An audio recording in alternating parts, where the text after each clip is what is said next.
अमरपुर नाम का एक छोटा सा गांव था। वहाँ हरे भरे खेतों और मिट्टी की खुशबू में सादगी बसती थी। उसी गांव में रमेश नाम का एक गरीब लेकिन ईमानदार आदमी अपनी बूढ़ी माँ के साथ एक छोटी सी झोपड़ी में रहता था। रमेश के पास न जमीन थी न कोई बड़ा कारोबार। उसका गुजारा जंगल से लकड़ियाँ काटकर बेचने पर चलता था। एक सुबह बूढ़ी माँ बोली, रमेश बेटा, सूरज निकल आया है, जल्दी जा जंगल की ओर। देर करेगा तो शाम तक लौटना मुश्किल हो जाएगा। रमेश मुस्कुराया, अपनी कुल्हाड़ी उठाई और बोला, हाँ माँ, आज ज्यादा लकड़ियाँ काटने की कोशिश करूंगा ताकि 2 दिन का खर्च निकल जाए। वह जंगल की राह पकड़ लेता है। रास्ते में गांव का अमीर सेठ हरिहर मिलता है। अरे रमेश, आज फिर लकड़ी काटने जा रहा है। सेठ ने ताना मारा। रमेश ने सिर झुकाकर कहा, सेठ जी, पेट पालने का यही एक सहारा है। सेठ बोला, अगर तू चाहे तो मेरे लिए लकड़ी काट ला, गौशाला बनवानी है, दाम अच्छा दूंगा। रमेश की आंखों में चमक आ गई। सेठ जी, मैं मेहनत से पूरा काम करूंगा।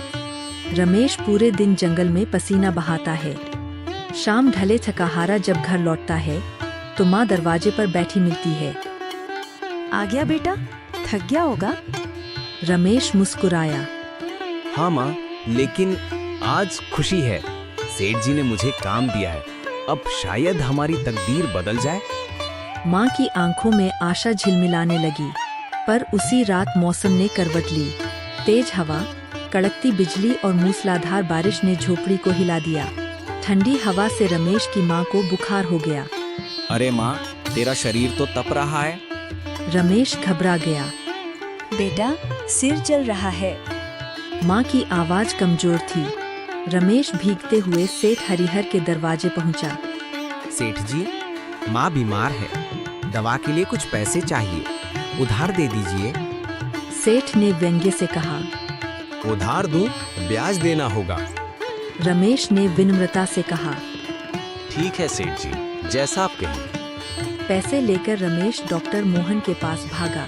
डॉक्टर ने जड़ी बूटी की दवा दी। हर 3 घंटे में देना, आराम मिलेगा। रमेश घर लौटा, माँ को दवा दी। सुबह होते ही माँ का बुखार थोड़ा उतर गया। बेटा, ब्याज का पैसा गरीब को और गरीब बना देता है। अब लकड़ी का काम मत कर, बारिश में लकड़ी सूखेगी नहीं। क्यों ना समोसे बनाकर बेचे जाएं?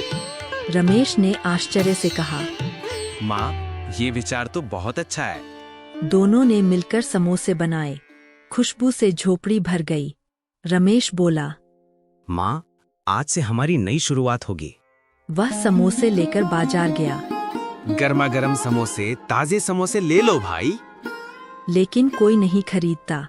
पास में मनोज नाम का पुराना समोसे वाला था। उसने रमेश को देखकर सोचा, ये नया आया है, मेरे सामने समोसे बेचेगा, सबक सिखाता हूँ।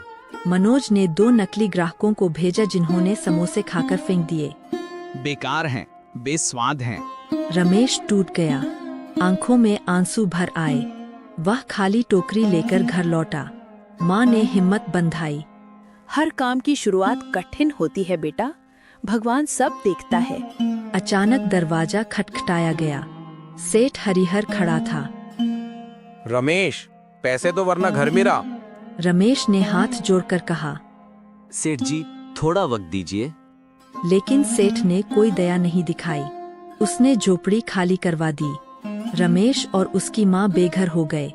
वे नदी किनारे पहुँचे और वहाँ पत्तों और लकड़ियों से छोटी झोपड़ी बना ली।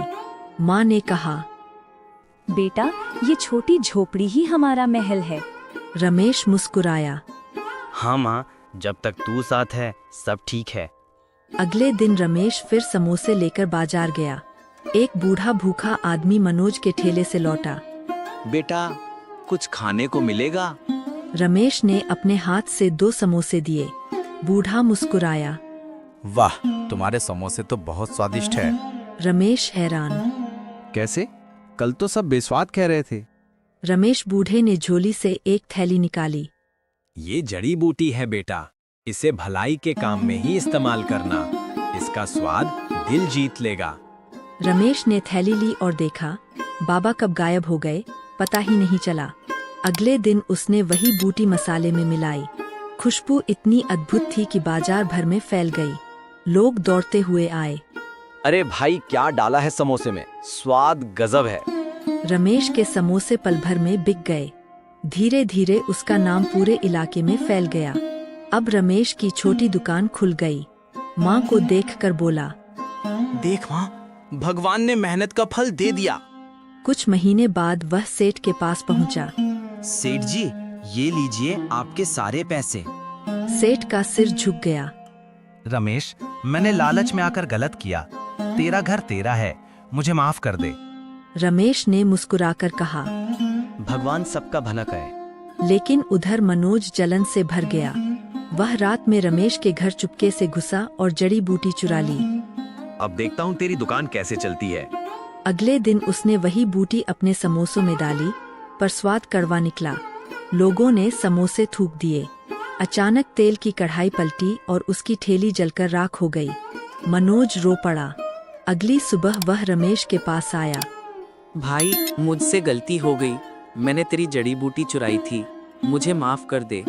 रमेश ने मुस्कुराकर कहा। लालच हमेशा बर्बादी लाता है मनोज। मेहनत और सच्चाई ही असली जड़ी बूटी है। मनोज रोते हुए बोला। अब मैं भी मेहनत से ही कमा ला। माँ ने दूर से यह सब देखा और कहा, देखा बेटा, जिसने भलाई की राह चुनी उसे भगवान ने सम्मान दिया।